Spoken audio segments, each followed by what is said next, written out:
মহিলাসকলে লাজ নকৰাকৈ পুৰুষৰ শৰীৰৰ এই অংশটো স্পৰ্শ কৰক। যি মহিলাই লাজ নকৰাকৈ পুৰুষৰ শৰীৰৰ এই অংশটো স্পৰ্শ কৰে সেই মহিলাৰ ঘৰত কেতিয়াও দৰিদ্ৰতা নাথাকে।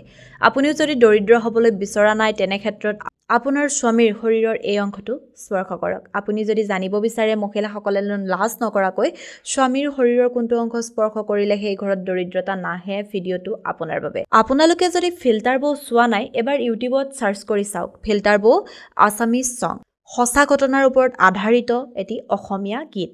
মই ডেছক্ৰিপশ্যনত ইয়াৰ লিংক উল্লেখ কৰিছোঁ। আকৌ এবাৰ কৈছোঁ, ফিল্টাৰ বউ, য'ত গায়কজনে আধা পেট বুকু উলিয়াই ৰীল বনোৱা মহিলাসকলক খুব ভালকৈ থৈছে। চাবলৈ কিন্তু নাপাহৰিব ফিল্টাৰ বউ। এতিয়া আমি জানিম মহিলাসকলেনো লাজ নকৰাকৈ স্বামীৰ শৰীৰৰ কোনটো অংশ স্পৰ্শ কৰিব লাগে।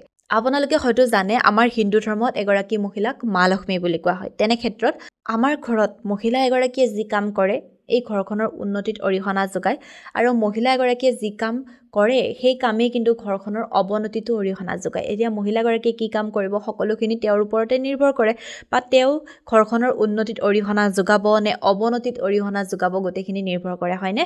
এতিয়া আপুনি যদি বিচাৰিছে আপোনাৰ পত্নীয়ে আপোনাৰ ঘৰখনৰ উন্নতি কৰাটো বা উন্নতিত অৰিহণা যোগাটো, তেনে ক্ষেত্ৰত আপোনাৰ পত্নীয়ে কিন্তু আপোনাৰ এই অংশটো স্পৰ্শ কৰিব লাগিব।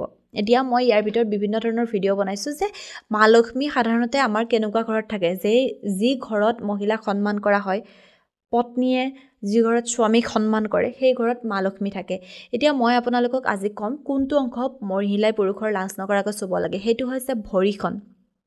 এতিয়া হয়তো মানুহে ক'ব ভৰি কিয় চুব লাগে? আপোনালোকে চাব স্বয়ং মা লক্ষ্মীয়ে কিন্তু ভগৱানৰ ভৰি চুই আছে, হয়নে? বহু ফটোত হয়তো আপোনালোকে দেখিছে বা কাহিনী চাইছে বা আপোনালোকে শুনিছে স্বয়ং মা লক্ষ্মীয়ে ভৰি স্পৰ্শ কৰি আছে। তেনে ক্ষেত্ৰত আপুনি আৰু আমি হৈছোঁ সাধাৰণ নাৰী, আমি কিয় স্পৰ্শ কৰিব নোৱাৰোঁ? মা লক্ষ্মী যি নিজেই মা লক্ষ্মী হয়, আমি ঘৰলৈ লক্ষ্মী অহাটো বিচাৰোঁ, কিন্তু স্বয়ং মা লক্ষ্মীয়ে ভগৱানৰ চৰণ স্পৰ্শ কৰি আছে। তেনে ক্ষেত্ৰত আমি সাধাৰণ নাৰী, আমিও কৰিব পাৰোঁ, নহয় নে? এতিয়া হয়তো বহুতে ক'ব কেৱল মহিলাই কিয় পুৰুষৰ ভৰি চুব লাগে। মই এইটোও কওঁ যে এখন ঘৰত মা লক্ষ্মী সেই তেতিয়াহে আহিব যেতিয়া সেইখন ঘৰত মহিলাক সন্মান কৰা হ'ব। সেই ঘৰৰ পুৰুষজনে মহিলাগৰাকীক সন্মান কৰিব, বেয়া ব্যৱহাৰ নকৰিব, ভালদৰে তেওঁলোকৰ মাজত সম্বন্ধবোৰ বৰ্তি থাকিব, তেতিয়া মা লক্ষ্মী আহিব।